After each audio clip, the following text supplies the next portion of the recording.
Hello, everybody. Tonight I've got a very exciting game, and this was played in the South African Open from 2015. I've also looked at Mr. Piet Kruen's game, played at that same tournament, and he had a really magical tournament. I also just want to quickly thanks Agat Mator for posting our video we recently did on his channel. We really appreciate it, and thanks for the exposure of our channel. He himself is doing a great job of looking at international games, and I myself want to promote the South African chess game culture. And I think this game actually serves as a very good example of this culture, as it's just a stunning game played on home turf, and not a lot of us watch online videos of South African games, and I'd like to see more of this. In any case, we have a Nimzo-Indian here with knight ge2. And wait, also just before I describe why knight ge2 is special, just also a word about Dr. Lyndon Bouah. He is going to be releasing a book on South African chess in the near future. He himself is one of South Africa's strongest players, and I think he holds the record for beating most South African closed chess champions, having played almost all of them. So as soon as the book comes out, I am going to post the link to the book in the description, and I'm looking very forward to it. We have knight ge2 here instead of something like bishop d3 in the Nimzo-Indian. Dr. Lyndon playing against Stanley Chumfwa, a very strong player too, as you can see there, 2300. And knight ge2 just wants to recapture that knight with his own knight and hold on to the bishop pair. So black doesn't necessarily want this d5 playing for that center, and now a3 forcing matters. If the trades, then that knight was placed well there, and now knight g3. But the downside to this knight maneuver, although you don't split this pawn structure and allow black some play on the queen side, you do spend two tempos still having to get castled. So that's 1, 2, 3, 4 moves, and then only a castled. So it takes a while, and in the meanwhile black can start playing in the center. c6. c5 would have been more of a drawish option, I think, from Stanley. Also maybe an aggressive option, depending on how well you do know the sidelines. But c5, and if there's trades on the d file, the queens do get off, and black sits with an endgame, going into the endgame pretty quickly. So no draws from Stanley. He's also playing for more. We have bishop d3, and now only d takes c4.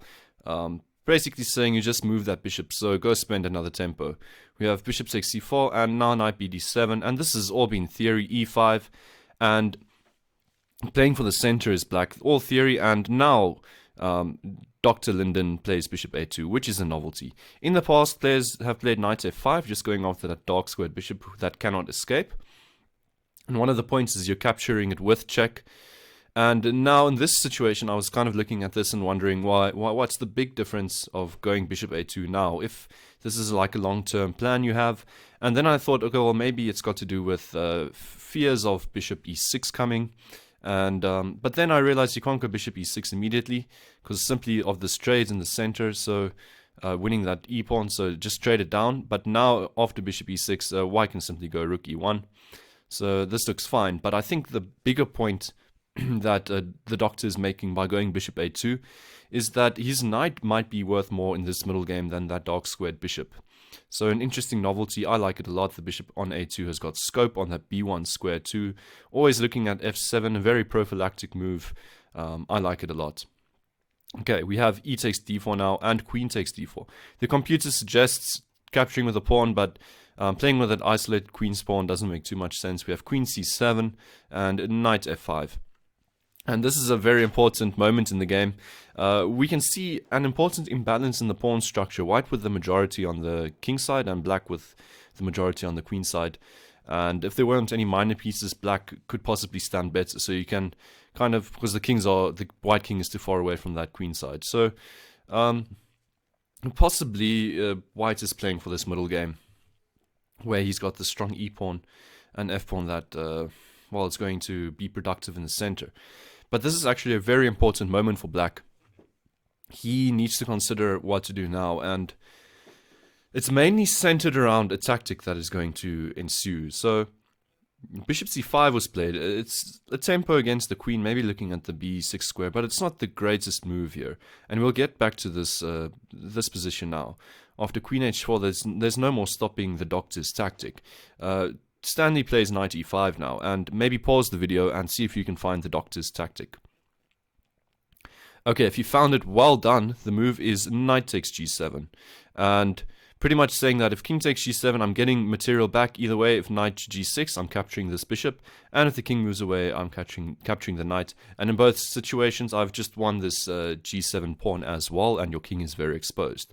So, okay, this is obviously the threat of queen h4, but you need to go back at least a move to bishop c5 to try and prevent this. And well, the option I was exploring was knight e5, which hits that knight with tempo on f5, and after the trade, black gives up this bishop pair, but it's got this excellent pair of knights, and actually going to develop a bit more quickly than white can because of this weak bishop on c1 that white has, and the rook on a1 that's kind of out of play.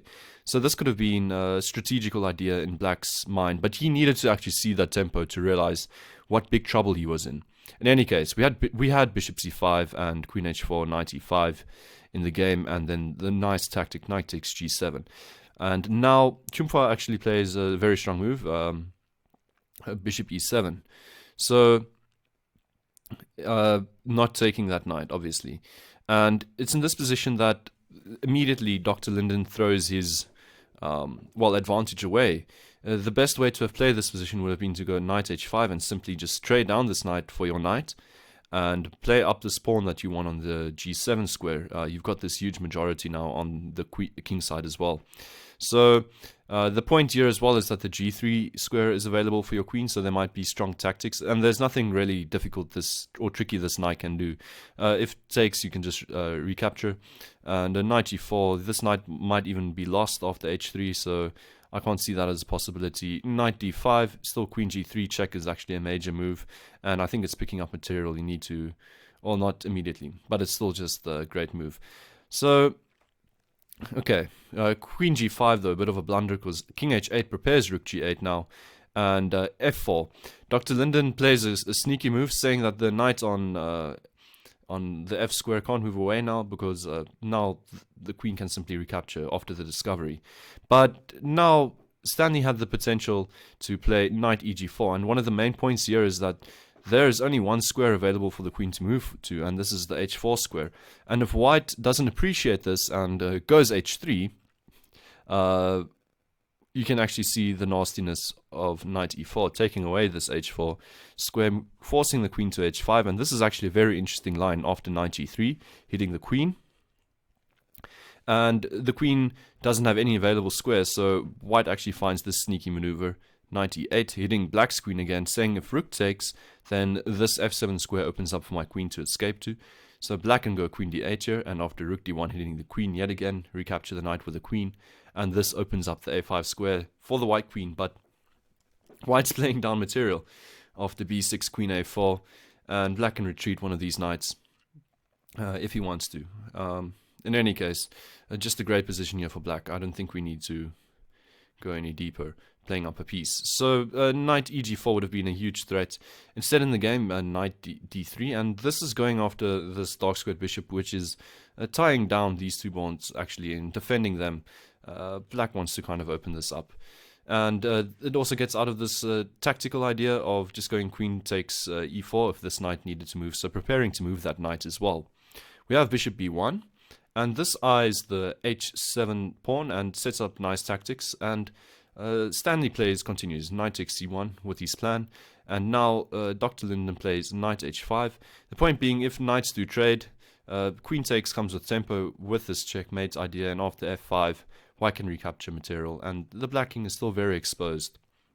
In any case, we have a position starting with knight e8 hitting this queen, and after queen h6 threatening mate f5, we have a very similar position to the one I explained after rook takes c1. Instead, now the two knights are on the board. So it's still the feeling that Stanley wants to play for the win, keeping those knights around, not simplifying. We now have queen b6 starting to play aggressively since this bishop has left the board. The e3 square is potentially weak. Bishop a2, and now queen takes b2. The point is a bit different than going queen takes e3 and king h1. King h1 might just be a move white wants to make in any case. And, you can kind of make the point here that white's pieces are kind of awkward here. You need to be careful not to lose a minor piece. And also, in a very real sense, Stanley's trying to clear the pathway for these 3 pawns in the endgame. So this is what this is about.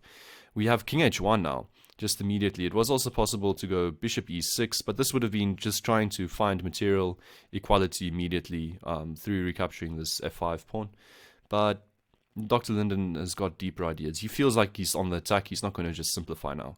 King h1, stepping out of rook g8, possibilities with tempo if you can manage to shut down or open up this attack. It's going to be annoying for white. So opening up the squares off the rook to defend with.